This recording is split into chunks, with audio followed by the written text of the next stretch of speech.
Bonjour, bienvenue dans cette vidéo où tu vas apprendre à diviser des fractions. Avant d'aller plus loin, si tu apprécies cette vidéo et qu'elle t'est utile, n'oublie pas de cliquer sur le petit pouce en dessous et de t'abonner à la chaîne. Donc un petit rappel, qu'est-ce qu'une fraction? Un exemple, si on découpe un gâteau en 6 parts égales, et on va distribuer 3 de ces parts. Donc les 3 marrons parmi les 6. On dira qu'on a distribué 3 sixièmes du gâteau. Une fraction s'écrit sous cette forme, on a un trait de fraction, l'expression située au-dessus de ce trait est le numérateur, et l'expression ou le nombre situé en dessous de ce trait de fraction est le dénominateur. Tu vas voir que pour diviser des fractions, on va faire appel à ce qu'on appelle l'inverse d'une fraction. Qu'est-ce que l'inverse d'une fraction? On l'obtient facilement en permutant le numérateur et le dénominateur de la fraction initiale. Tout de suite, deux exemples. On va déterminer l'inverse de 3 quarts et l'inverse de 15 sixièmes. L'inverse de 3 quarts, on nous dit qu'on permute numérateur et dénominateur. Donc, le 4 va devenir le numérateur de la nouvelle fraction, et le 3 va devenir le dénominateur de la deuxième fraction. Donc, l'inverse de 3 quarts est 4 tiers. Pour 15 sixièmes, l'inverse est 6 quinzièmes. On va être confronté aussi à déterminer l'inverse d'un nombre. Et en fait, on va pouvoir facilement se ramener à ce qu'on vient de dire ici, en écrivant que ce nombre, c'est une fraction dont le numérateur est le nombre en question, et le dénominateur est 1. Parce que si tu divises un nombre par 1, tu retombes toujours sur ce nombre. Donc voici un exemple pour déterminer l'inverse de 8. On va dire que 8, c'est 8 divisé par 1, et donc que l'inverse de 8 est 1 huitième. Donc maintenant, comment on va diviser deux fractions entre elles?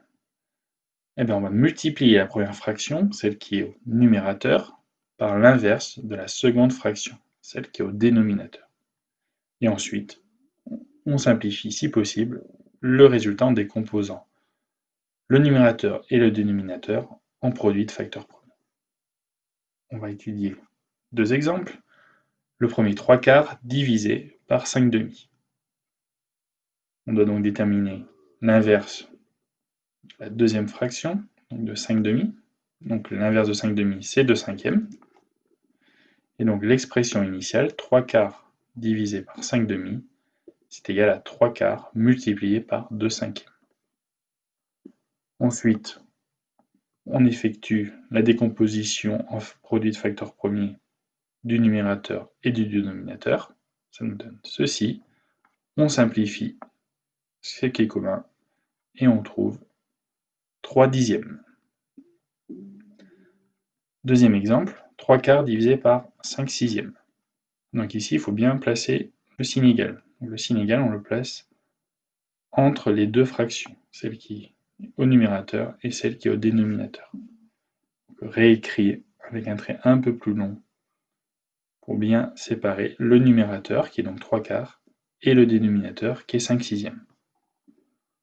On nous a dit qu'il faut déterminer l'inverse du dénominateur, donc de 5 sixièmes, c'est 6 cinquièmes. Ensuite, technique de multiplication des fractions, on multiplie les numérateurs entre eux et les dénominateurs entre eux.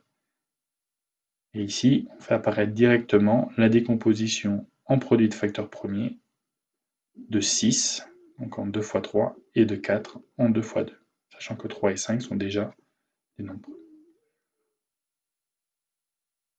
On identifie deux facteurs qui sont communs au numérateur et au dénominateur, c'est le 2, un seul, et on effectue ensuite le produit des facteurs restants. 3 fois 3, 9, et 2 fois 5, 10. Donc le résultat est 9 dixièmes. Maintenant, à toi de jouer.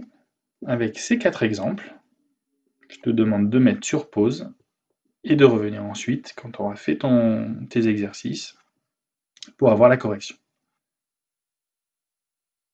Donc on va étudier comment on calcule 2 tiers divisé par 5 onzièmes. On multiplie par l'inverse de la fraction qui est au dénominateur, donc 2 tiers multiplié par 11 cinquièmes. Ce qui nous donne 2 fois 11 divisé par 3 fois 5, ce qui nous donne 22 quinzièmes. Pourquoi on ne peut pas simplifier cette fraction? Parce que ici, 2, 3, 5 et 11 sont des nombres premiers. Donc on ne peut pas les décomposer en d'autres, avec un produit de facteurs premiers différents de ce qui est marqué ici. Donc le résultat est 22 quinzièmes. Deuxième exemple, 16 25e divisé par 5 douzièmes. Même technique, on doit déterminer l'inverse de l'expression qui est au dénominateur, donc de 5 douzièmes. Donc l'inverse de 5 douzièmes, c'est 12 cinquièmes. Ce qui nous permet d'écrire qu'on doit calculer 16 25e multiplié par 12 cinquièmes. C'est-à-dire 16 fois 12 divisé par 25 fois 5. On va décomposer 16, 12 et 25 ont un produit de facteurs premiers. Donc 16, c'est 2 fois 2 fois 2 fois 2. 4 fois le facteur 2. 12, c'est 2 fois 2 fois 3. Au dénominateur, 25, c'est 5 fois 5. Et 5 est déjà un nombre premier, donc on laisse là. Est-ce qu'on a des facteurs communs au numérateur et au dénominateur? Ce coup-ci, non. Donc on va faire les calculs. Du numérateur, on aurait trouvé 192 et au dénominateur 125. Ensuite, le 3 et le 4. On voit bien qu'on a 8 tiers et 4. Ce qui est important ici de bien visualiser, c'est où se trouve le signe égal. Donc ici, sur le premier, le numérateur va être 8 tiers et le dénominateur va être 4. Parce qu'on voit bien que le égal, il est entre le 3 et le 4. Par contre, sur le dernier exemple, on voit bien que le signe égal est entre le 8 et le 3. Ça veut dire que le numérateur, ce coup-ci, c'est 8, et le dénominateur, c'est 3 quarts. Donc ici, je te dis de faire attention à la position du signe égal, parce que ça va t'indiquer les fractions à calculer. Et ça te délimite où se trouve le numérateur et où se trouve le dénominateur. Ça se pose souvent le cas quand tu as une fraction et un nombre. Donc on est parti pour ici, 8 tiers divisé par 4. Donc on le réécrit comme ça, c'est 8 tiers divisé par 4 sur 1.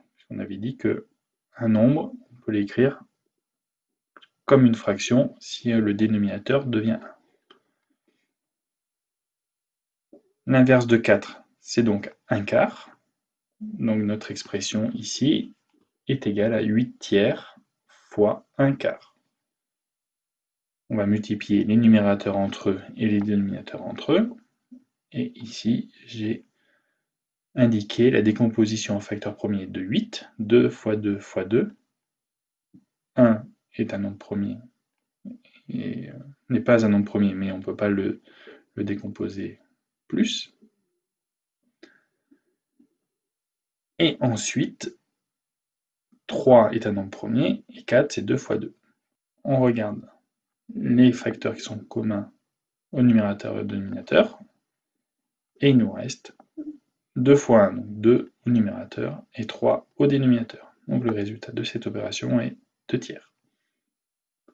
Maintenant, on va s'intéresser ici à 8 divisé par 3 quarts. On réécrit que 8, c'est 8 divisé par 1.